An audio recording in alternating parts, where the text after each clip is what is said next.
শীত পড়ে গেছে। সারা বছর তো বটেই, তবে বিশেষ করে বছরের এই সময়টা আমাদের প্রায় প্রতিটা বাড়িতেই কেক খাওয়ার একটা চল দেখা যায়। আর সেই কেক যদি নিজে হাতে তৈরি করা যায় তাহলে কেমন হয় বলুন তো বন্ধুরা। আজ খুব হেলদি একটা কেকের রেসিপি নিয়ে এসেছি, যেটা বানানোর জন্য ময়দা, ডিম, চিনি, সুজি এগুলোর কোনোটারই প্রয়োজন পড়বে না। আর এই কেকটা আমরা কড়াইতে তৈরি করব।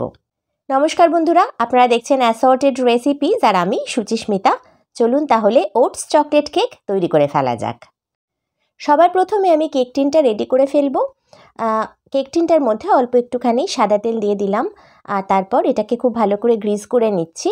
এবার এর মধ্যে আমি অল্প একটুখানি আটা ডাস্ট করে এটাকে খুব ভালো করে মাখিয়ে নিচ্ছি, মানে শুকনো আটা দিয়ে এটাকে কোট করে নিচ্ছি। আপনারা চাইলে অবশ্যই এখানে বাটার পেপার ব্যবহার করতে পারেন, তাহলে আর আটা দিয়ে বা ময়দা দিয়ে কোট করতে হবে না। একটা মিক্সার জারে আমি প্রথমেই নিয়ে নিচ্ছি হাফ বাটি ওটস। আমি সমস্ত মেজারমেন্ট আজকে একটা বাটির মাপে করে নিচ্ছি, আপনারা একটা কাপ বা বাটি সেট করে নেবেন। এটা একদম ইনস্ট্যান্ট রোলড ওটস যেটা হয় সেটাই ব্যবহার করছি। ওই একই বাটিতে মেপে 1 বাটি পরিমাণ দিয়ে দিচ্ছি আটা। এর পরিবর্তে আপনারা ময়দা ব্যবহার করতে পারেন, তবে আমি যেহেতু আজকে একটা হেলদি কেক বানাচ্ছি তাই আটা ব্যবহার করলাম। সমস্ত কিছু খুব সুন্দরভাবে গ্রাইন্ড করে একদম ফাইন পাউডার তৈরি করে নিলাম, ঠিক এই রকম।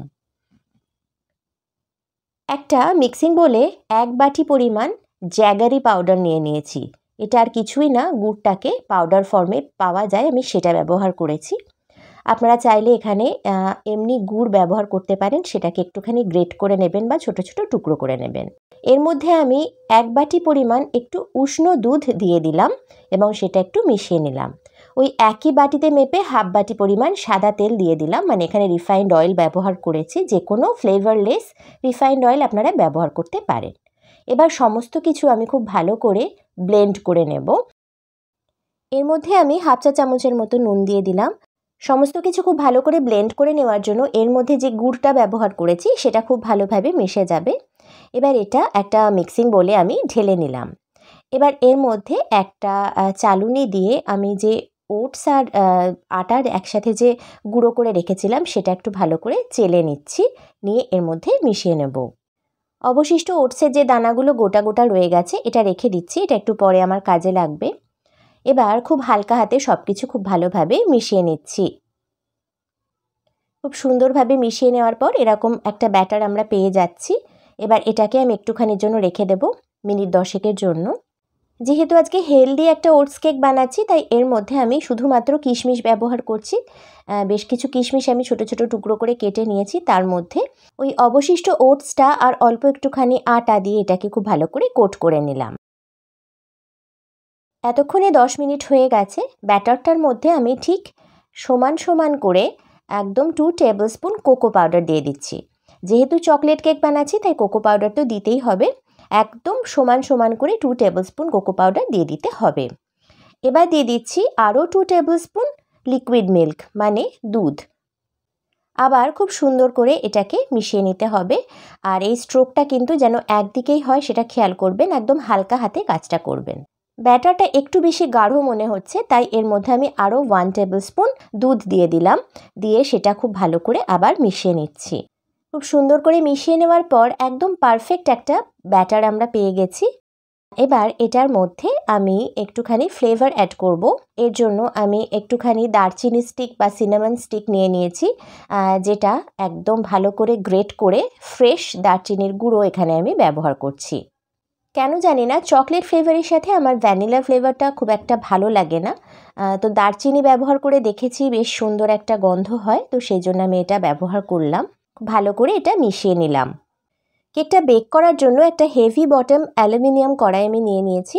ঢাকা দিয়ে লো ফ্লেমে এটাকে 5 মিনিটের জন্য প্রিহিট করে নিচ্ছি। ব্যাটারটার মধ্যে এবার আমি কিশমিশটা দিয়ে দিচ্ছি, আর দিয়ে দিচ্ছি 2 টিস্পুন এমনি রোলড ওটস, মানে ইনস্ট্যান্ট যে ওটসটা হয় সেটাই দিয়ে দিলাম। এবার সব কিছু খুব ভালো করে মিশিয়ে নিচ্ছি। মিশিয়ে নেওয়ার পর এর মধ্যে দিয়ে দিচ্ছি 1 টিস্পুন বেকিং পাউডার আর হাফ টিস্পুন বেকিং সোডা। এই দুটোই কিন্তু ব্যবহার করতে হবে বন্ধুরা। আর অ্যাক্টিভেট করার জন্য দিয়ে দিলাম 1 টিস্পুন ভিনিগার, এর পরিবর্তে আপনারা 1 টিস্পুন লেবুর রস দিতে পারেন। এবার খুব হালকা হাতে এটাকে মিশিয়ে নিতে হবে, আর সাথে সাথেই কেক টিনের মধ্যে এটাকে ট্রান্সফার করে দিতে হবে। একদম সময় নষ্ট করা কিন্তু যাবে না। আপনারা চাইলে এর ওপর থেকে পছন্দের ড্রাই ফ্রুটস দিয়ে এটাকে একটুখানি গার্নিশ করে দিতে পারেন বা ডেকোরেট করে দিতে পারেন, অথবা না চাইলে এমনি রাখলেও হবে। এটা এমনি দেখতেও খুব সুন্দর লাগে। আমি ওপর থেকে একটু টুকরো করে নেওয়া কাজু আর ওটস ছড়িয়ে এটাকে একটুখানি সাজিয়ে নিলাম। এতক্ষণে আমার কড়াইটাও প্রিহিট হয়ে গেছে। এবার ঢাকাটা খুলে এটাকে কড়াইয়ের মধ্যে বসিয়ে দিচ্ছি। আচ্ছা, এখানে বলে দিই বন্ধুরা, যেহেতু এই কেক টিনের তলাটা টাচ করছে না কড়াইয়ের নিচটায়, তাই এখানে আমি কোনো স্ট্যান্ড ব্যবহার করিনি। যাই হোক, ঢাকা দিয়ে লো ফ্লেমে 40 মিনিটের মতন এটাকে আমি বেক করে নেব। আর হ্যাঁ, এই সময়ের মধ্যে কোনোভাবেই ঢাকাটা কিন্তু খোলার চেষ্টা করবেন না, তাহলে কেকটা কিন্তু ফুলবে না। এখন আমি আপনাদের 45 মিনিট পরে দেখাচ্ছি। আর দেখুন বন্ধুরা, কেকটা কিন্তু খুব সুন্দরভাবে বেক হয়ে গেছে। একদম ওপরে যে ক্র্যাকটা দেখতে পাচ্ছেন, এটা যদি দেখতে পান তাহলে বুঝতে পারবেন যে এটা কিন্তু একদম ঠিকঠাক বেক হয়েছে। তাও আমি একটা টুথপিক দিয়ে আপনাদের দেখিয়ে দিচ্ছি। দেখুন বন্ধুরা, এটা একদম পারফেক্টলি বেকড। আমি আসলে 40 মিনিট পরে একবার চেক করেছিলাম, তখন টুথপিকের গায়ে একটু ব্যাটার লেগে যাচ্ছিল, তো সেই জন্য আমি আরও 5 মিনিট বেক করে একদম 45 মিনিট পরে আপনাদের দেখাচ্ছি। কেকটা সম্পূর্ণ ঠান্ডা করে নিয়ে ফেরত আসছি। প্রায় ঘন্টা 4 হয়ে গেছে, কেকটা এখন সম্পূর্ণ ঠান্ডা হয়ে গেছে। আর আমি আপনাদের একটু দেখিয়ে দিই। দেখুন বন্ধুরা, এটা কিন্তু ভীষণ সফট আছে। আর এটা কতটা ফুলেছে আমি দেখানোর জন্য আপনাদের একটু সাইড থেকে দেখিয়ে দিচ্ছি, তাহলে আপনারা বুঝতে পারবেন। এবার এটাকে ডিমোল্ড করে নেব। প্রথমে আমি একটু নাইফ দিয়ে এটা সাইডটা একটুখানি ছাড়িয়ে নিচ্ছি। যদিও ওটা এখন কেক টিনের গা থেকে ছেড়ে বেরিয়ে এসছে, তাহলেও যদি লেগে যায় সেই জন্য আমি একটুখানি ছাড়িয়ে নিলাম। এবার এটাকে আমি ডিমোল্ড করে দেখাচ্ছি আপনাদের।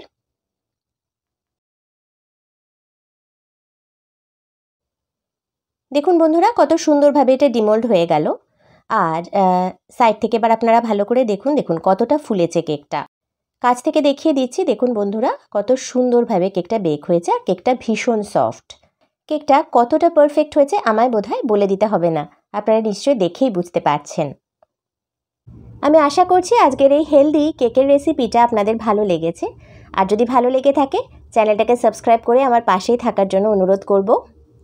আর যদি এই কেকটা আপনারা বাড়িতে বানান, তাহলে কেমন হয়েছিল আমায় কমেন্টে জানাতে কিন্তু ভুলবেন না। এবার আসুন, কেকটা একটুখানি কেটে দেখিয়ে দিচ্ছি আপনাদের। ছুরি দিয়ে কাটার সময় আপনারা দেখে নিশ্চয়ই বুঝতে পারছেন এটা কতটা সফট হয়েছে। তাহলেও আমি হাতে তুলে একটুখানি আপনাদের দেখিয়ে দিই। দেখুন ভেতরের যে জালিগুলো, যে স্পঞ্জটা, সেটা কতটা সুন্দরভাবে বোঝা যাচ্ছে। এটা এতটাই সফট হয়েছে যে প্রেস করলেও আগের পজিশনে আবার ফিরে যাচ্ছে, মানে স্পঞ্জটা একদম পারফেক্ট হয়েছে। একটা গুরুত্বপূর্ণ বিষয় আপনাদের বলে দিই, যদি আপনারা এই কেকটা শুধুমাত্র ওটস দিয়ে বানাবো ভাবেন, তাহলে কিন্তু হবে না। শুধু ওটস দিয়ে কেক কিন্তু বানানো যায় না, তাই অল্প একটু আটা বা ময়দা অ্যাড করতে হয়। শুধু ওটস দিয়ে বানালে এটা কিন্তু কোনোভাবেই শেপে আনতে পারবেন না, এটা কিন্তু ভেঙে যাবে। আপনারা আছেন সুচিস্মিতার সাথে অ্যাসর্টেড রেসিপিজে। আজকের পর্ব আশা করছি আপনাদের ভালো লেগেছে। আজ তাহলে এই পর্যন্তই। দেখা হবে আগামী পর্বে। Till then, take care, bye by.